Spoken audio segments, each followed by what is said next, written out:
ცალკეული შემთხვევები, რაც შეეხება სიტყვა წამებას, ეს არის სამარცხვინო უბრალოდ, როცა ამ სიტყვას იყენებენ შესაბამისი სუბიექტები, რაც საუბარია სისტემურ და ორგანიზებულ, координირებულ, ასე ვთქვათ, ქმედებებზე, ეს არის უბრალოდ სამარცხვინო.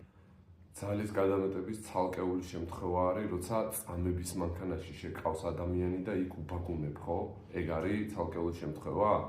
ან გვერდზე რო პოლიციელების რაზმი მოყვება და იქიდან უშუალო სიტყვებით იგინებიან, ეგ არ არის სისტემური ძალადობა, ხო? ნახეთ უბრალოდ კადრები, მხოლოდ გუშინდელი ამბები.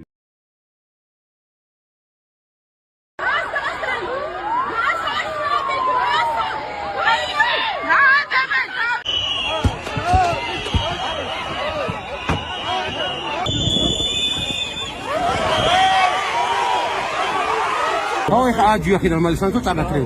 Ой, მალე. მაგრები ხარ? მალე მეთქი გითხარი.